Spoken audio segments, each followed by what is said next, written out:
Right, hello. Welcome to this learning event number 2. It's week 2. So let me just get going onto the sharing the screen. And we should be there shortly.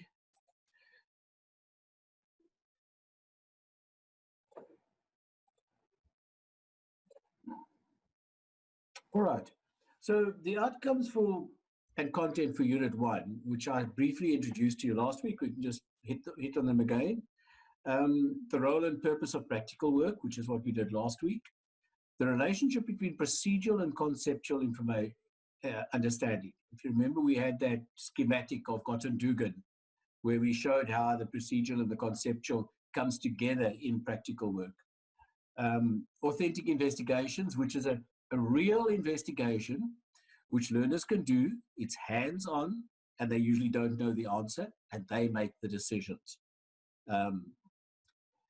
Developing essential practical activities in all 4 learning areas. We'll do that in the next units 3 or 4. Whole class practical demonstrations, a little bit tricky at this stage, but I'll do a couple of those for you next week. The health and safety aspects, we won't do them now. We'll do them probably in the last week of this unit. The learning content, the role and purpose of practical work. That's where I suggested that you watch those video clips of Robin Miller. Different types of practical work we'll touch on now. Authentic investigations, it comes back to who makes the decisions, do we know the answers, etc. Practical demonstrations, and then a verification type, which is essentially that's they know the answer, they just try to prove that it is the actual answer. So if we look at the different kinds of practical work, you do some practical work for basic skills. You know, it's picking the right piece of equipment, and you'll be surprised how difficult this is for learners to do, especially in grade 7 and 8. So you've got to give them practice at picking the right size measuring cylinder, and also presentation of data. So all of this you can present as worksheets, small practical work. Observational activities, which is sorting and classifying, finding out whether it's an investigatable question or not. What I mean by that, let's say, for example, I wonder how my heartbeat changes with the distance that I run. Now, that's an investigatable question because I can measure my heartbeat, well, by taking my pulse. I can run 10 meters and measure it. I can then run 20 meters and measure it. So I can actually work out how the further I run affects my heartbeat. Of course, there are the variables involved, such as control variables, that we've got to rest before we run the second one and that sort of thing. So that's investigatable. A non-investigatable question means we can't get the answer by actually doing something. So I wonder why my heart beats faster when I run further. You know, I can't run 10 meters and say, hey, heart, why are you beating faster? So investigatable and non-investigatable questions. Investigatable, can I get the answer using hands-on activities? Non-investigatable, well, I have to read it up in a book or get an expert to help me or something like that. And then we've got verification, which I spoke about earlier, where we have to prove that something is actually true, but we know the answer already. Those are your typical sort of worksheet things that we give to, let's take an example, to show that in a green leaf there's starch, that sort of approach. We know that it's there, we're just going to verify that it's there. And then the authentic investigation, which comes down to who makes the decisions, the design, the concepts of evidence, which I'll come back to in a few more minutes. And then it's usually open-ended and teacher-guided, not teacher-driven. If we look on the right-hand side here, there are just a few examples of basic skills, observational activities, the verification experiments, worksheet on the strengths of shapes. Of course, you can turn that into a investigatable question where the learners don't often know the answers to this. It's strange. They love to go for the circular one, which it pretty much is, but they don't always know why. Just as a matter of interest, if you think about it, that's the strongest shape. A hollow cylinder is the strongest shape. That's why we have pillars made circular rather than square. But the other thing to think about is that birds, for example, they need extremely strong bones, but they also need to be low density. They also need to be light. So you'll find that the bones in birds tend to be more hollow-ish than the bones in other animals. And then the authentic investigations, I wonder what temperature is best for growing beans. Or I wonder what temperature jelly tots dissolve, what temperature of water. So these are the 4 basic groups of practical work that you'll be doing in class. Of course, they interact with each other. You need the basic skills of measuring to be able to do the investigations. But let's just think about this one. Typical sort of thing. Arrange the apparatus as shown. So we're telling them. Make sure to put the ruler upside down. So we're telling them. They're not making decisions. We're making the decisions. Put weights on and see how far it stretches. We are telling them what to do. It's not, this is a teacher-driven type of thing. And then we tell them what, draw the axes like these. We tell them which axes to draw. So no decision has been made by the learner, and we get pretty much Hooke's law coming out of this. But what if we did this? Use the ideas about how springs stretch to make a set of scales to weigh a fish. That's an open-ended question. The design, the concept of evidence of design. What are we going to measure? When are we going to measure?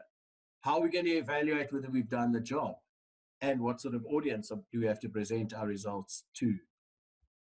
So let's just go back to last week when I talked about the dancing raisin. So I'm just going to play this quickly. I might not go the whole way through, but you'll remember. So this little exercise is called the dancing raisins.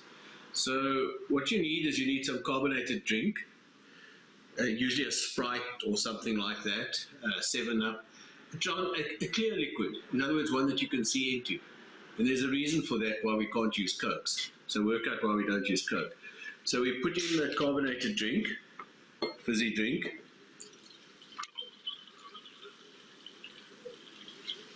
And into that, I'm going to put a little raisin. So we drop the raisin in, and you'll see lots of bubbles around the raisin, and possibly the raisin will come to the top. Let's try a different raisin. The raisin comes to the top. See, the ones come to the top. It's now sunk down to the bottom, to the top, goes down, comes up. So it's dancing, it's going down and up. And there are many variables that one can do here and many different exercises. Right, so what may we find out here? Well, first of all, what are we going to measure? We're going to measure the dancers. And there are 2 ways to do that. How many times does the raisin go up and down in, say, 1 minute? Or how long does it take the raisin to do 5 dances? So you see there are 2 ways of measuring, 2 dependent variables, if you like. The learners can choose that. Let's see what else we might want to find out. How are the number of raisins dances, the bobbing up and down, affected by the temperature of the cool drink? And again, it's a design issue, because in an ordinary classroom, you're probably going to start at about 20, 22 degrees, and then you can warm the cool drink. But of course, as you warm it, the gas doesn't stay there so much, so it goes away. So, you know, it's an interesting one, but it's design. We don't want to start at 0 degrees, because it means we've got to freeze the cool drink. And sometimes these cool drinks with sugary in them won't freeze very easily. So it's a design issue. So a group of learners could be doing that question. Another group could say, I wonder if the size of the container affects the dancers. That's another group that can be doing that.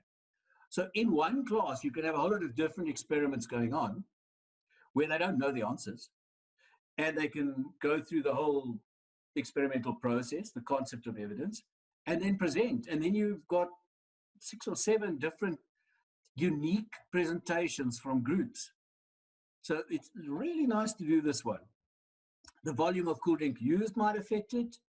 The shape of the container may affect it. The type of cool drink used, again, a design issue. Because if you use something like Coke, you actually can't see the raisins dancing. So you've got to use a clearish liquid. The type of raisin raisins, sultanas, these sort of things can all affect it. The age of the raisin, I've noticed that when I buy a pack of raisins and I only use a few during the one session and then I want to use them the following year, they don't work nearly as well. So I think the age of the raisins, which you can get from the best before dates on the packets. Also be a little bit careful with this experiment. Sometimes learners in your class may not easily experience raisins or get raisins or have cool drink even. So they'll want to drink it. They want to drink, can I have the cool drink afterwards, please? Can I eat the raisins?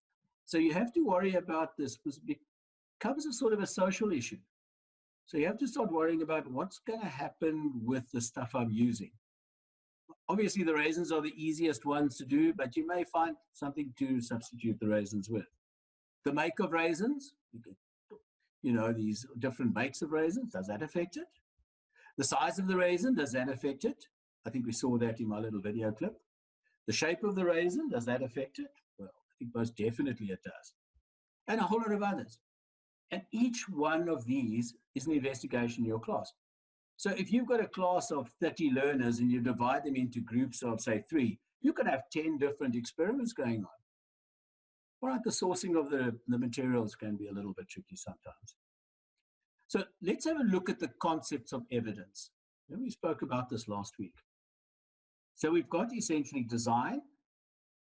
You need to be able to design something. You need to be able to measure. You need to be able to do data handling. And you need to be able to evaluate. So those are the things that we need to teach learners in practical work. One aspect of it. A verification one is slightly different. And then I've also added in here the concept of an audience. Because they need to think, who am I going to present this to? And how can I put it together to present it? And that's quite neat when you want to use this as a exercising presentation of work.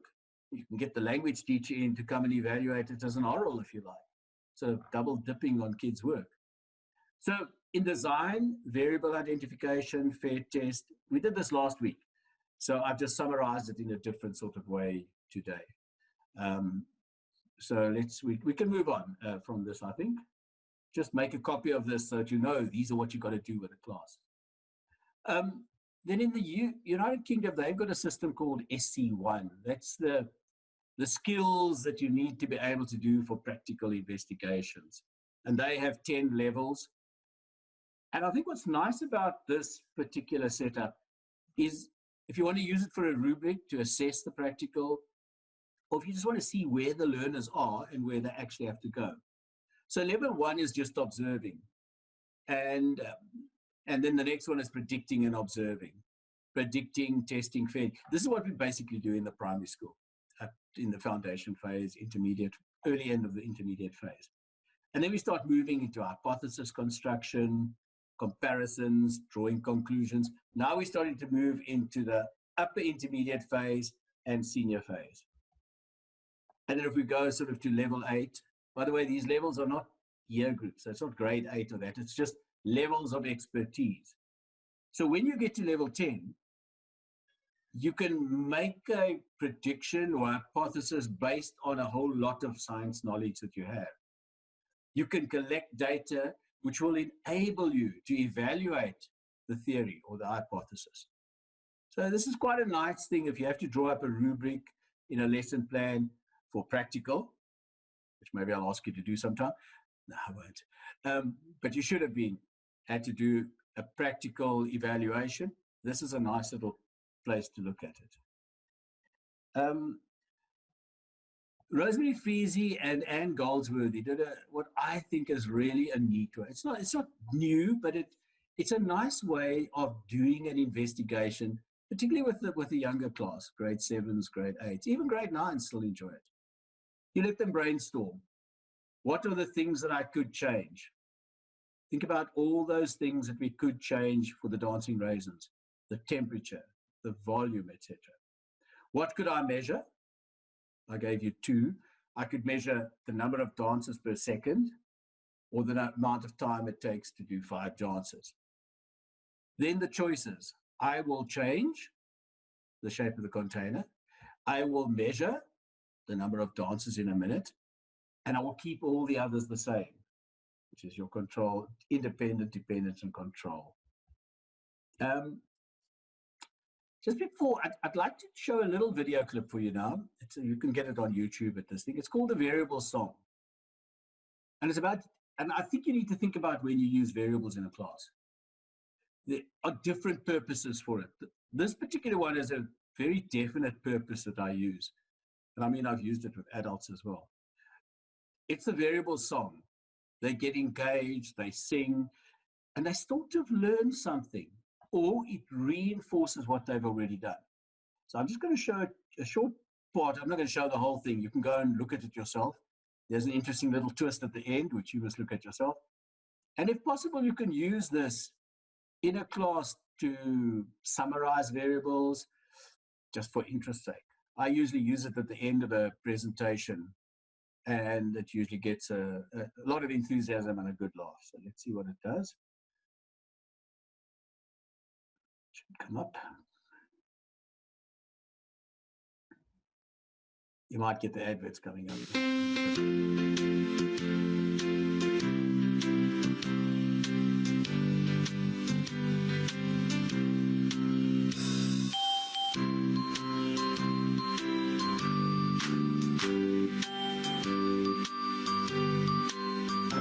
Singing along now, and if you can sing to the class in a good voice, it really gives some enthusiasm in the class. And of course, so it goes on.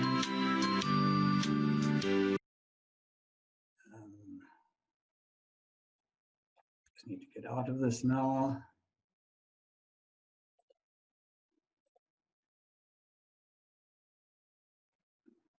Right, so it's an interesting one to use, and use it judiciously. You can use it more than once, of course, because then they just sing again and again and again. And then, of course, to carry on from Feasey and Goldsworthy's idea, when I change this, what will happen to? And that's the hypothesis or the prediction, the table of results, what do you decide to put in the table, what will you measure? And then the graphs, where I put it, and then the working out of the patterns, and then the evaluation and presentation. So you can see this, I think this is really useful. In all our practical investigations, remember the idea of the nature of science. So when we think about science, it's tentative. So it can change. So when they do an authentic investigation, they get some interesting results as well.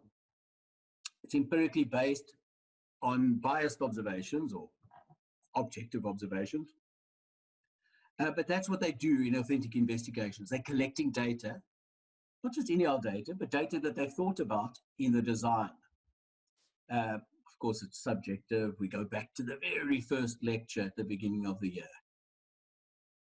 Imagination, creativity. If you let the kids start thinking, they come up with some really interesting ways of finding out the investigatable question that they have.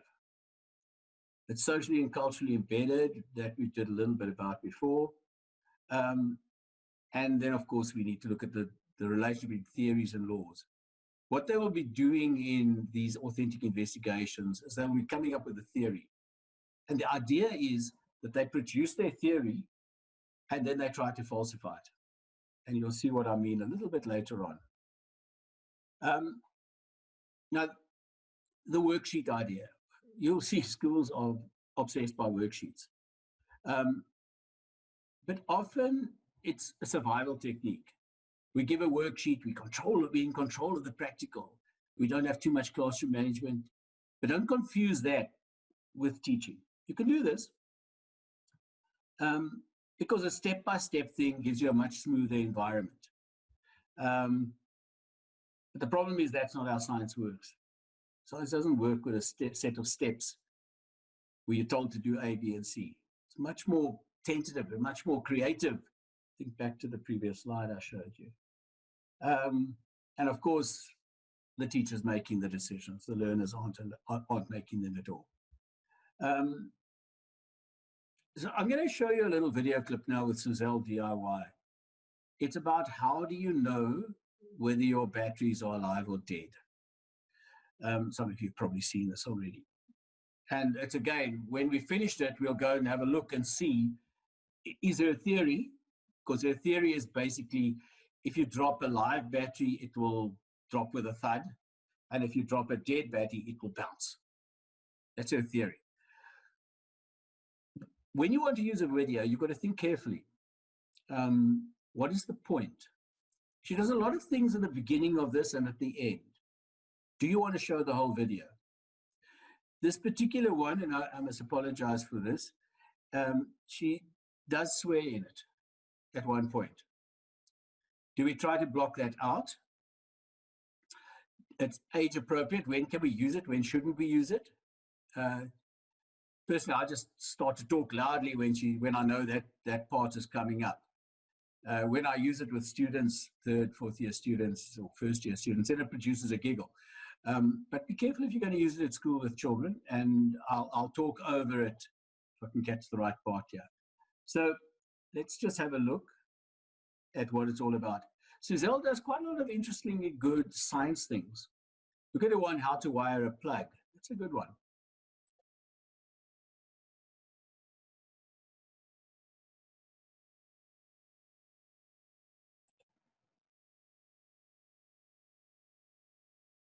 Okay, we've got to get the adverts first. Cape of Storm should say it all. This year, it's time for tough. Take a teaspoon of cement and toughen the you-know-what up. I'm too excited and scared at the same time. I'm here to deliver some bad news. Hello? I told her not to phone me when I'm watching. All right, so what's going on here is she couldn't switch off the TV to take the telephone call. Marianne in the telephone call is just someone that comes through every time. So you don't actually need that part. So we can move on a little bit. And then at this point, at 30 seconds is where she swears. So we'll move a little bit past that one and go to the next section. Don't you hate it when the batteries have gone dead in your remote and you can't press pause on your favorite program? And don't you hate it when your battery container is a mess and you can't tell which ones are working? That is why today's episode is how to know if your batteries are dead or alive. Take the battery and hold it upright a few centimeters from a hard flat surface. Drop it. If it lands with a dull thud, it means it is alive and ready to go. If you take the battery, drop it, and it bounces a little bit, it is dead.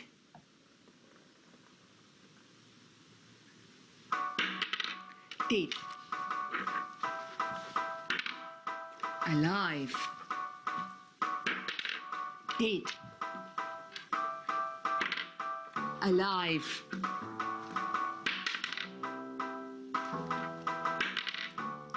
Dead.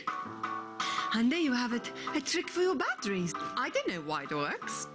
Maybe it is science. But what if you need big batteries and you only have those little AAA batteries?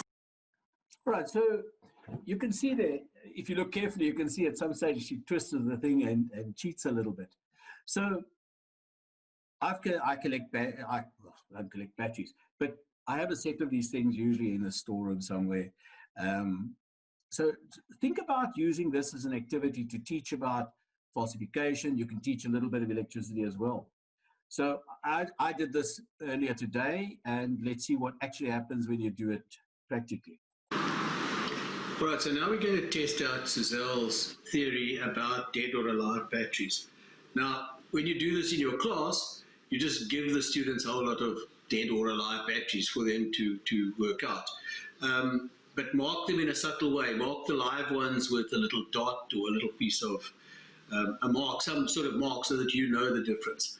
I've divided on the table here, if you have a look, I've divided them up into a few things. So these are the ones that are dead. So let's see what they do.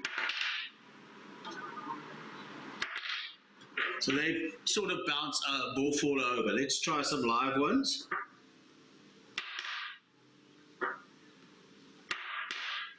don't tend to bounce. And then try to get the learners to take the two next to each other and see if there's a difference.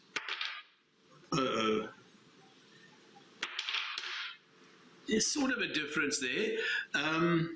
So let them play around with this. You can see how noisy this can be, because if you've got a whole lot of these class of 40 dropping batteries, it becomes quite a racket. So be aware of that.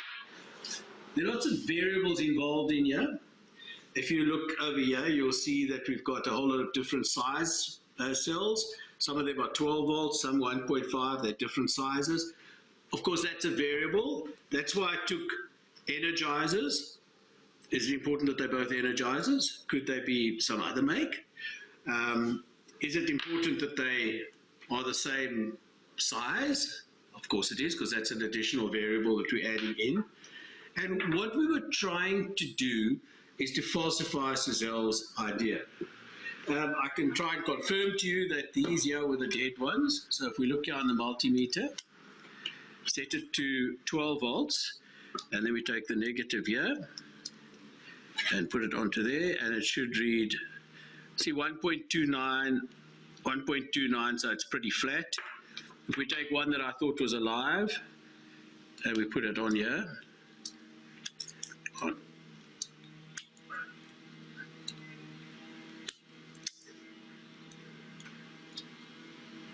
see, 1.6, so it's a newish battery. Now what happens if I take this one and I place it on here? It comes to 1.49. A little bit earlier it came to 1.5. Put it the right way around. 1.49. So it's basically just about a live battery. Well, actually it's not. To use a battery, it must be more than 1.5. If it reads 1.5, it's actually flat. And I'll explain that to you in a little while. All right, so just for me to explain to you about that battery, that 1.5 volt. When a cell is working in a circuit, it's got an internal resistance. So it uses some of its own energy just to do what it's supposed to do. So any new battery, live battery, must always read more than 1.5. Should read about 1.6, 1.58. Because in a circuit, that 0.8, that potential difference of 0.8 is actually over the internal resistance of the cell. So if you measure these things and it's 1.5, battery's flat. It's not really going to work. So this is a really nice little experiment because it's about falsification. I'm actually not even sure yet if Suzelle is actually correct, because I sometimes get different readings. It wasn't even convincing what we did now. But it does allow you to start talking about the tentative nature of science. It does allow you to talk about reliability. It does allow you to talk about validity. Does it answer the question? Well, maybe not. Of course, the voltmeter is the voltmeter that I use is much more reliable than dropping them.